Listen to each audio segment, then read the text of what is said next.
Hello and welcome back to the Gemhawks YouTube channel. I hope you're having a beautiful day today. For today's free Wirework tutorial, I'd like to share a super easy and accessible technique with you. Now this is a way that you can create your own chain using copper wire. I'm going to be demonstrating with a raw copper wire in 2 gauges today, and it's suitable for wearing on the neckline, for creating into drop earrings or as bracelets, or really anywhere you fancy creating your own length of chain. Now there's no soldering and no heat involved. It is a cold formed chain, and I've decided I'm going to call it Snail Chain, which doesn't sound particularly exotic or beautiful, but I really enjoy this process. So if you'd like to join me down at the board, I'll show you a little bit more closely the projects that we'll be making. So it genuinely is a super accessible for everyone design for cold forming your own chain. For the necklace piece I've used a heavier gauge wire, 1.25mm or 16 gauge wire. And for the bracelet I sized it down to 1mm or 18 gauge wire. Now if you like to have heavyweight jewellery at the wrist, then obviously you can use any gauge that you want to, but I wouldn't use anything lighter than a 1mm gauge because it won't necessarily be strong enough to survive. Now the tools that you'll need today are flush cutters, bent chain nose or chain nose pliers, round nose pliers, and a block with a hammer. Now the materials that I'm using are not expensive, and the tools that I'm using aren't exactly what you'd call expensive or difficult to come by either, which is why I believe this is a tutorial that absolutely anyone can have a go at. No soldering, no flames, no fire. So if I move these out of the way, we'll start off with the necklace sized piece. And this is set as a choker. Now this works out to be about 15.5 inches by the time you've added in some clasps. So to generate this piece I have used 14 segments, each of 5 inches in length, and that's the 1.25mm gauge wire. So as I say, there are 14 of these segments to make a choker length. If you want to wear it longer on the body, and it does look super as an elongated chain, then you'll need more than those. But to recreate the piece that I just showed you, 14 lengths, 5 inches each, 1.25mm gauge. So as ever, I'm just going to pre-warm my wire. I'm going to hold the end with my set of pliers and just draw that between thumb and forefinger. Now 1.25mm gauge is a nice sturdy wire, but once you've warmed that through, it does become malleable enough to work for this design. So what I'm going to do is go in with my round nose pliers and create an open loop to begin with. Now it does need to be open. So if I pop those pliers underneath and just draw that around, because we made the wire really nice and warm, what you've got is a sense of fluidity going on. Now what I would suggest that you do is create all of the links before you start the hammering process. So you saw how much I warmed the wire. It has become nice and fluid. I'm just going to draw that all the way around in an open spiral until we get almost to the end of that 5-inch length of wire. So you can take a little moment to make sure that you're happy with all of those gaps. And as I often say when I'm making earrings, to ensure that you get a sense of symmetry, in this case a sense of repetition, you'll probably want to make all of your sections of wire into this shape to begin with. So I've got myself almost like a backward 6 just there. What I'm going to do is to create a small loop on the back with the tail of wire that's coming off the end here. So a little way down from the end of those round nose pliers, and I'm just going to twist that so that it forms a loop, and at present that sits underneath the line of the wire. So what I want to do is to pop in with my bent chain nose pliers and make sure that that loop sits at the end of the section of wire. If I flip that over, you'll be able to see what I mean. So it's sitting at the end of the section of wire like so.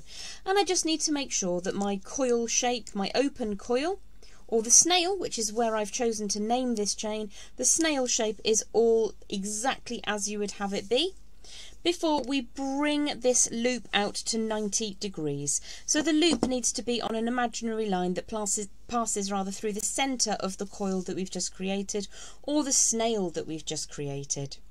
What I'm going to do now is pop over to the hammer and block and show you how to make this a nice firm shape that will work really beautifully in your linked snail chain.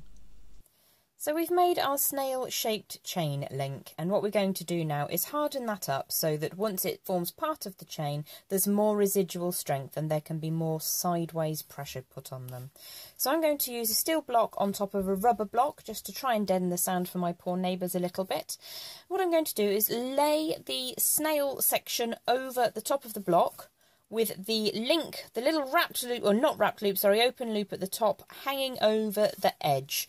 Now you've got a side that's connected to the loop and then you've got an open side. And what we're going to do is start hammering on the open side first whilst supporting the connected side.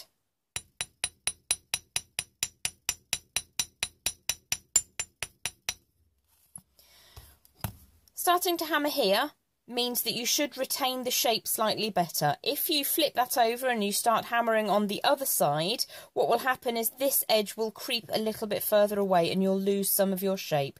Now you are quite likely to need to reform this as you go anyway, but I like to start on that side before moving to the centre.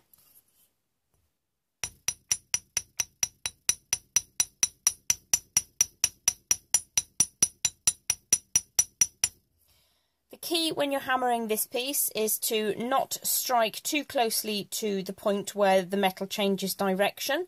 That's one of the reasons that's over the edge. If you have it up like that, then you'll just snap that wire in the centerpiece straight away. So if I just pop this back down now with the neck section hanging over the edge, I'm going to support the already hammered section .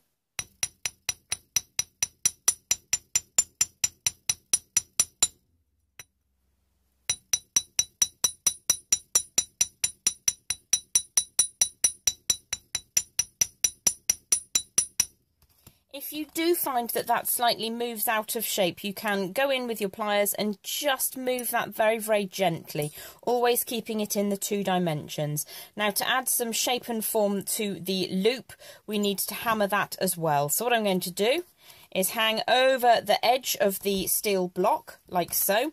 Now, before I hammer this, I want to make sure it's completely at 90 degrees to the snail shape, so that the chains will all sit in a very even and orderly fashion on the body. So I'm going to push this down into the block. The pressure is going to be exerted down on the loop only, not anywhere further than that. So I can support this.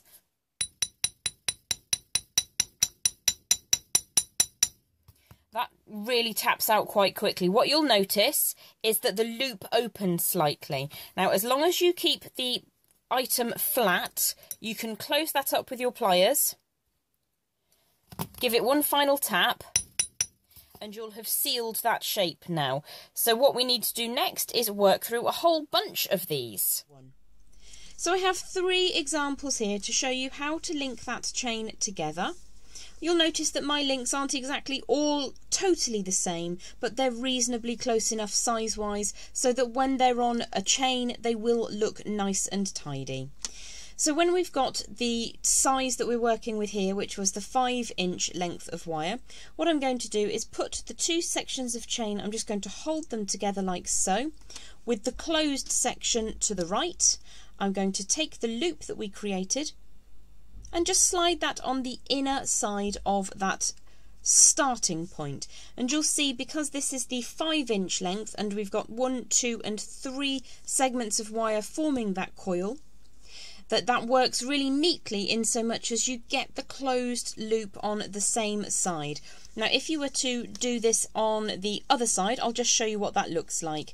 So the closed side is to the right and the open side is to the left. So if I swap that over, so the left is where the closed loop is. If I link this all together now, you'll see what will happen is you'll end up with a chain that alternates between closed to the right, closed to the left. Now, you might not have any desire to make that symmetrical. You might want it to be quite random, but if you do want to keep that closed side the same all the way along, if you've got 3 passes of the wire here, then you'll need to keep that on the same side. So I'm just going to pop that loop into the very centre of that spiral and draw that all the way around. Once you've got the complete amount of chain that you want to work with, we're going to pop back in with our chain nose pliers. I'm using my bent chain nose pliers, and I'm just going to hold these underneath. What I want to do is to grip very, very firmly around that centre point, and I'm just going to close up the centre of that spiral.